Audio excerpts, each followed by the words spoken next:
राधे, हरे कृष्णा। आप सभी को पुत्रदा एकादशी की हार्दिक शुभकामनाएं। पूरे वर्ष भर में एक ऐसी विशेष एकादशी आती है जिसका नाम सुनते ही मन में आशा और विश्वास जग उठता है। यह एकादशी विशेषकर उन लोगों के लिए वरदान है जो संतान की कामना रखते हैं और अपनी संतान के सुखद भविष्य और दीर्घायु की कामना रखते हैं, और उन आत्माओं के लिए भी है जो जीवन को पापों से मुक्त करना चाहते हैं। यह तिथि पौष मास के शुक्ल पक्ष की पुत्रदा एकादशी है, जिसे कई जगह पर वैकुंठ एकादशी भी कहा जाता है। एकादशी का व्रत सच्चे मन और श्रद्धा से करने पर भगवान विष्णु अपने भक्तों पर विशेष कृपा करते हैं। इस दिन किया गया व्रत और पूरे मन से सुनी हुई कथा मनुष्य के पिछले 7 जन्म के दोषों को क्षण भर में नष्ट कर देती है। यह एकादशी केवल संतान सुख देने वाली ही नहीं, बल्कि जीवन को सही दिशा दिखाने वाली और मोक्ष की ओर ले जाने वाली मानी गई है। इसलिए प्रिय श्रोताओं, आज अपने मन को शांत कर भगवान श्री हरि पर पूर्ण विश्वास रखते हुए इस दुर्लभ और पुण्यदायी एकादशी की कथा पूरे भाव से सुनिए। कथा जब श्रद्धा और भाव से सुनी जाती है तो वो कथा ही नहीं रहती, बल्कि कृपा बनकर जीवन में उतर जाती है। तो सभी प्रेम से बोलिए श्री लक्ष्मी नारायण भगवान की जय। पुत्रदा एकादशी की जय।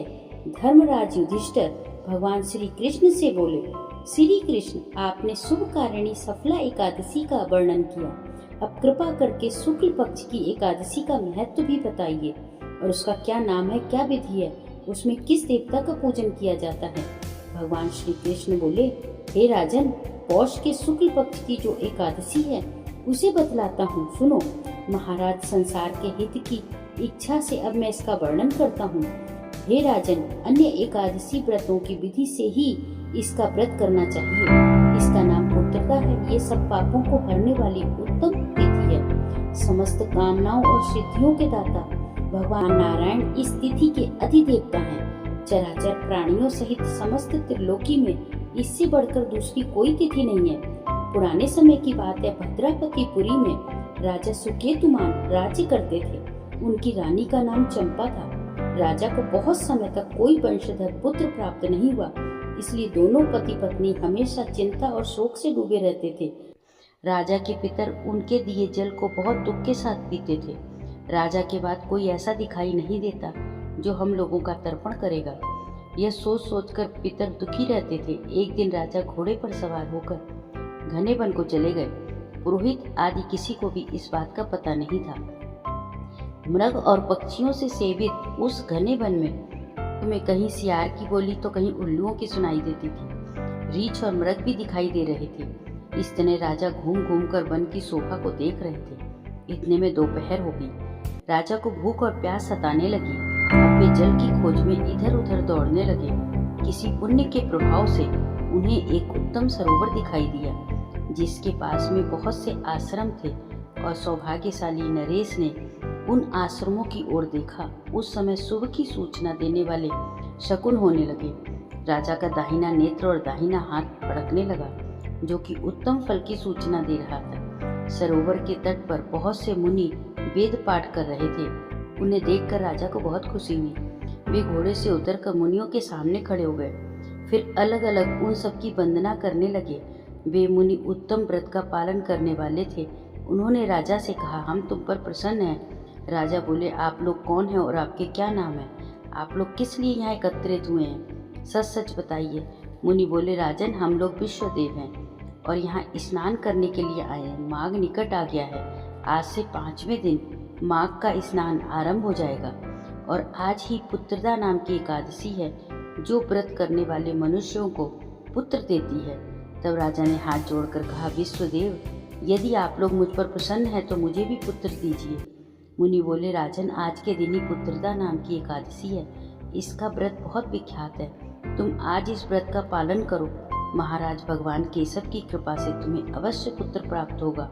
भगवान श्री कृष्ण कहते हैं, युधिष्ठिर, इस प्रकार उन मुनियों के कहने से राजा ने उत्तम पुत्रदा एकादशी का व्रत किया। महर्षियों के उपदेश के अनुसार विधि पूर्वक पुत्रदा एकादशी का अनुष्ठान किया। फिर द्वादशी को पारण करके मुनियों के चरणों में बारंबार मस्तक झुकाकर राजा अपने घर आए।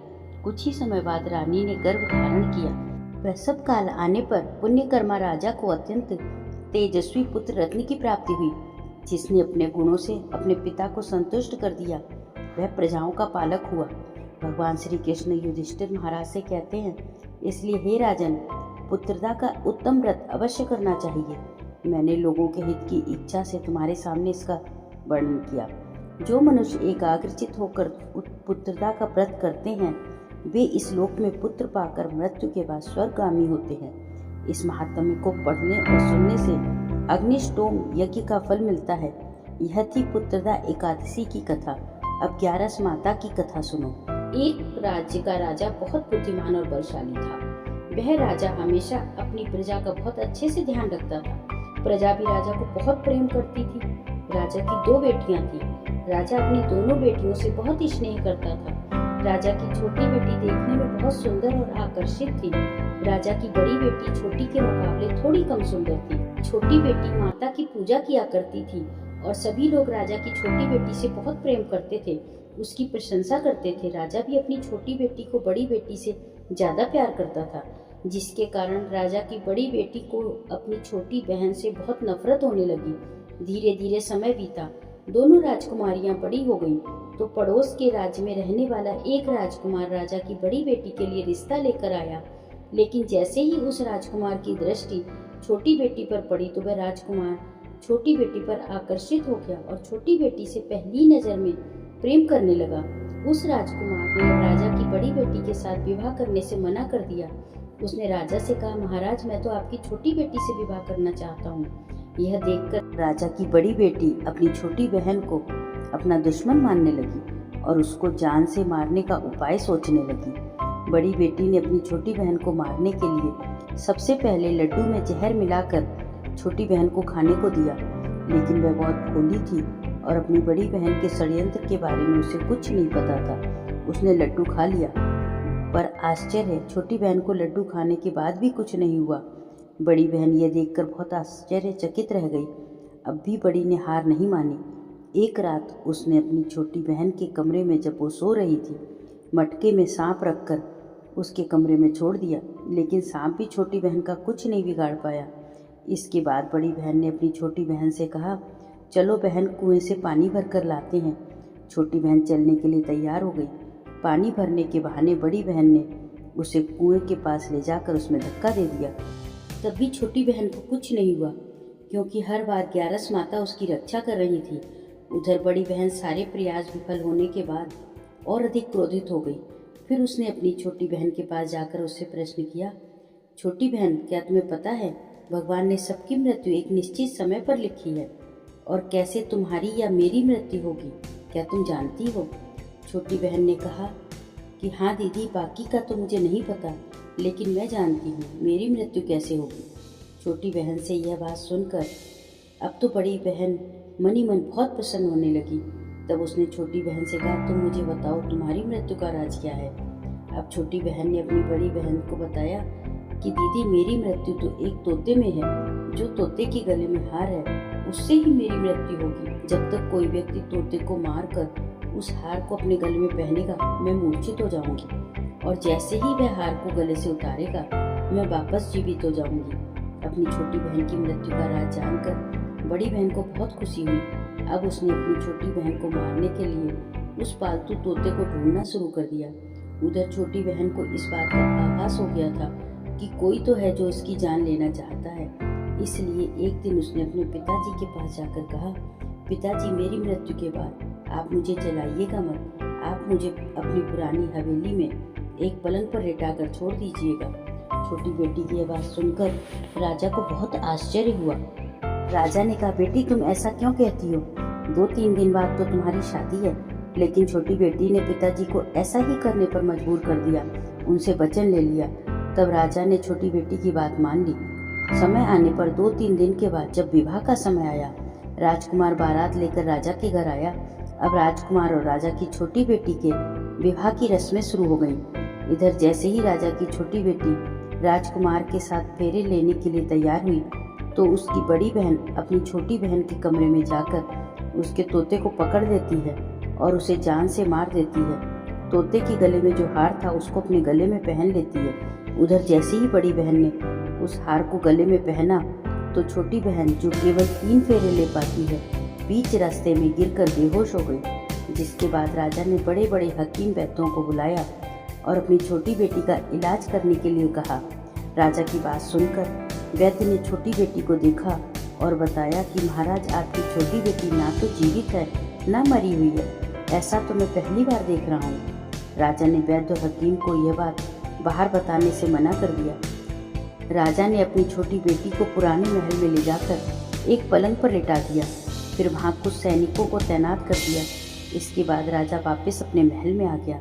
इधर राजा की बड़ी बेटी अपने पिताजी के पास जाकर बोली, पिताजी, अगर ये विवाह संपन्न नहीं हुआ तो आपकी इज्जत का क्या होगा, जरा सोचिए। अगर आप कहें तो आपकी इज्जत बचाने के लिए इस राजकुमार से विवाह के लिए मैं तैयार हूँ। राजा अपनी बड़ी बेटी के षड्यंत्र के बारे में कुछ नहीं जानता था।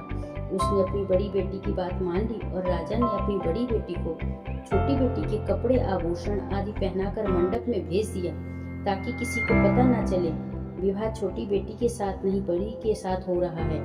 लेकिन राजकुमार ये जान गया कि यह तो राजा की छोटी बेटी नहीं है, बल्कि यह तो बड़ी बेटी है। अब राजकुमार ने राजा की बड़ी बेटी से विवाह के लिए मना कर दिया तो सभी लोगों ने राजकुमार को मजबूर करके बड़ी बेटी से बचे हुए फेरों को संपन्न करा दिया। फिर विवाह संपन्न हो गया, जिसके बाद राजकुमार राजा की बड़ी बेटी को अपने महल में ले गया। विवाह होने के बाद राजकुमार उससे ना तो बात करता, ना पसंद करता, ना उसके पास जाता। राजकुमार ने यह फैसला भी ले लिया कि चाहे कुछ हो जाए, वो अपनी प्रेमिका को ढूंढ कर रहेगा और ये जानेगा कि उसके साथ क्या हुआ था। एक दिन राजकुमार अपने घोड़े पर सवार होकर राजा के पुराने महल के पास पहुंचा, जहां पर उसने कुछ सैनिकों को देखा। महल के पास पहुंचकर राजकुमार ने जब महल को ध्यान से देखा, यह तो मेरे ससुर जी का महल है। तब राजकुमार ने सैनिकों से पूछा, तुम लोग यहाँ क्या कर रहे हो? इस महल के अंदर पलंग पर कौन लेटा है? जिसके बाद राजा के सैनिकों ने बताया, यहाँ राजा की छोटी बेटी लेटी है। यह सुनकर राजा बहुत प्रसन्न हुआ। वो तुरंत अपनी प्रेमिका के पास पहुंच गया, उसकी सेवा करने लगा। जैसे ही रात हुई, राजा की छोटी बेटी उठकर खड़ी हो गई। अब तो राजकुमार यह सब देखकर खुश हो गया। उसने अपनी प्रेमिका से पूछा, तुम यहाँ क्या कर रही हो? मेरे साथ मेरे घर चलकर रहो। तुमने विवाह बीच में क्यों छोड़ दिया? राजकुमारी ने राजकुमार को सारी बात बता दी कि मेरी जान एक तोते में बसती थी और यह बात मैंने सिर्फ अपनी बड़ी बहन को बताई थी। मुझे पता है उसी ने मुझे मारने का प्रयास किया है। उसके पास एक हार है, वह सुबह पहन लेती है और रात को उतार कर रख देती है। जब तक वह हार को पहने रहती है मैं मूर्छित रहती हूँ और जैसे ही हार को उतारती है मैं जीवित हो जाती हूँ। जब तक मेरी बड़ी बहन के पास वह हार रहेगा मैं ऐसे ही जीवित और मूर्छित होती रहूंगी। अगर मेरी बड़ी बहन के पास जो हार है वो मेरे हाथ लग जाए तो मैं हमेशा के लिए जीवित हो जाऊंगी। सारा रहस्य जानकर राजकुमार छोटी राजकुमारी के साथ रहने का निर्णय ले ही चुका था। उसने बचे हुए सारे फेरे उस पलंग पर लेटी हुई छोटी राजकुमारी के साथ किए और अपना विवाह पूर्ण कर लिया और वहीं पर रहने लगा। देखते ही देखते समय बीतने पर कुछ ही दिनों में छोटी राजकुमारी गर्भवती हो गई। एक दिन राजकुमार किसी काम से बाहर गया तो राजकुमारी के पेट में बहुत तेज दर्द उठा, जिसके बाद उसने एकादशी माता का आह्वान किया। जिसके बाद वहां पर माता प्रकट हुई और उन्होंने उसका प्रसव कराकर उसे प्रसव पीड़ा से मुक्ति दिलाकर एक पुत्र की प्राप्ति करवाई। और वहीं पर अचानक तभी राजकुमार आ गया। राजकुमार ने ग्यारस माता को देखा तो वह आश्चर्यचकित हो गया। उसने तुरंत ग्यारस माता को प्रणाम किया। ग्यारस माता ने राजकुमार से कहा, जब तुम्हारा पुत्र 5 वर्ष का हो जाए तब तुम अपनी पत्नी का हार इसके गले में डाल देना।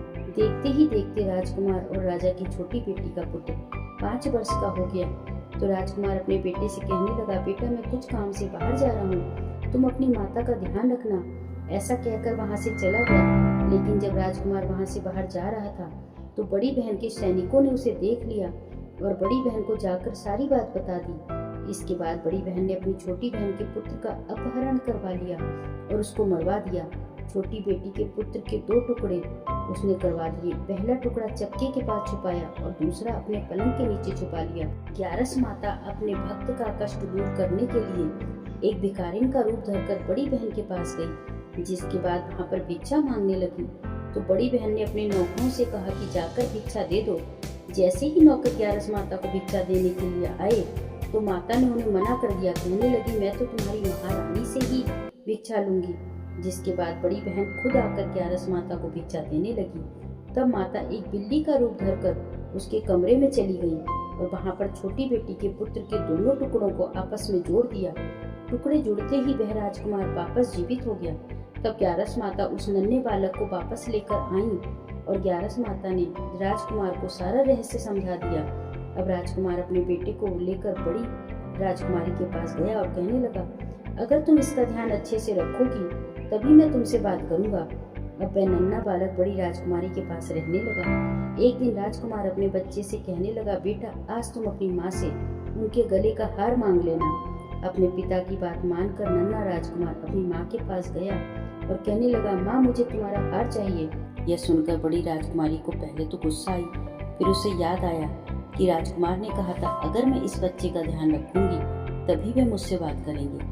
जिस कारण उसने अपना हार उतार कर बच्चे को दे दिया। वह हार तुरंत ले जाकर अपने पिता को उसने दे दिया। तभी राजकुमार अपने बेटे को लेकर वहां से जाने लगा और अपनी पत्नी से कहने लगा, मैं आज शाम को तुम्हारे साथ आकर खाना खाऊंगा। ऐसा कहकर वह अपने बेटे को लेकर वहां से चला गया।